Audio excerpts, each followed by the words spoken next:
Is-sajf iġib miegħu festival wara ieħor, mill-Lana Fest għal Malta Jazz Festival għal Karnival tas-sajf. U meta sħana tkun għadha ma battiċ, ikollna wkoll in-Notte Bjanka. Dawn il-festivals kollha u oħrajn jaqgħu taħt Festivals Malta fi ħdan il-Kunsill Malti għall-Arti. B'hekk dawn il-festivals qed jitmexxew b'viżjoni, biħsieb u b'impenn lejn il-Maltin u l-Awċin kollha. Nisimgħu aktar dwar dan. Il-Malta Jazz Festival, illi hija 28 edizzjoni tiegħu din is-sena u li bħal events oħrajn imħabba li huwa parti mill-programm tal-Valletta 2018 tawwalnieh ukoll għal ġimgħa sħiħa ta' attivitajiet u kunċerti interessanti immens. Ħanibdew fil-fatt fi-16 ta' Lulju b'kunċert u b'esibizzjoni fil-Hotel Fenicia, esibizzjoni ta' ritratti mill-passat ta' kunċerti u ta' mużiċisti li kellna fil-Jazz Festival. Fil-Jazz Festival li ilu jsir kif għandna 28 sena, ġifieri ara kemm għandna materjal xnuru. Festivals Malta taħseb ukoll illi għal kull festival barra li ikonna l-kunċerti, ikonna wkoll master classes jew attivitajiet oħra li jkunu edukattivi.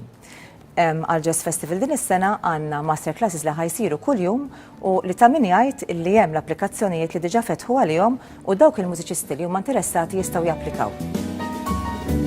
Il-Jazz Festival ikompli nhar il-ħamis 17 ta' Lulju bil-attivitajiet li nagħmlu l-Belt. Il-ħamis illum sinonimu man-nies li jħobbu l-jazz fejn ħajkonna events bib il-Belt bit-tjaru ħdej l-qorti u hemmhekk ħajkonna kunċerti minn mużiċisti barranin u anka dawk Maltin u l-attività hija bxejn għal kulħadd.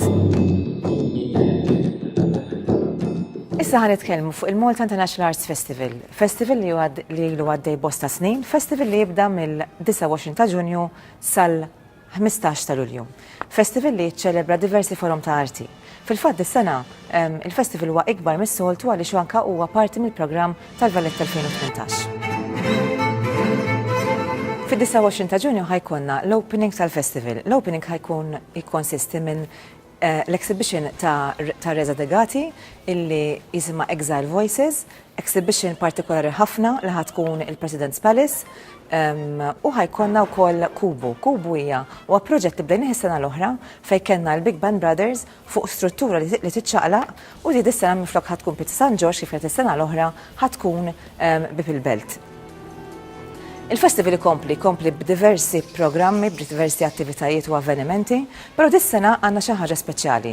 Xi ħaġa li provajna nagħmlu li konna programm fil-Belt, fit-toroq tal-Belt, filgħodu kull ġurnata li jkun għaddej il-festival. Il-programm ħajkun indirizzat għall-familja kollha. Fil-fatt għandna puppetry, wooden puppets kbar fit-toroq, għandna programmi mużikali ħajkunu għaddejn il-Society of Arts, programmi mużikali ħajkunu għaddejn fit-toroq, ħajkun hemm attività kbira għadda l-festival, ħajkun hemm buzz biex ngħidu hekk. Bħal festivals oħrajn, l-element edukattiv huwa importanti ħafna fil-festivals tagħna. U dis-sena ħajkonna il-hybrid, il-dance hybrid li ilu għaddejja r-raba sena.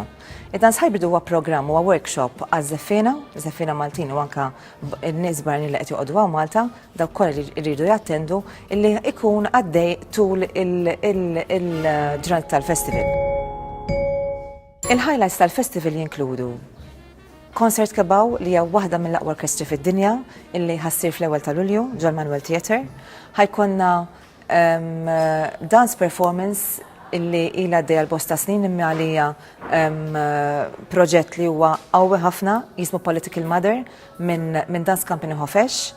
Għandna wkoll il-proġett Arja, il-proġett No Gravity. U hemm bosta affarijiet oħra, hemm attivitajiet u avvenimenti kuljum. U kif għedna dal-festival li jiċċelebra il-performing arts kollha, il-forum tal-arti kollha. Fil-fatt is-sena għandna wkoll exhibition minn Kenny Bona li jisimha Watercolor Madness, illi ħatkun ġo Society of Arts u ħatkun tul il-festival kollu. Kif ħatkun anka l-exhibition ta' Reza Degati fil-Palazz tal-President. Biex nagħlqu nerġgħu nfakru d-dati tal-festival, il-Malta International Arts Festival li ħajsir mid-29 ta' Ġunju tal-15 ta' Lulju u iktar informazzjoni tinkiseb minn fuq il-website tagħna www.maltaarts.org.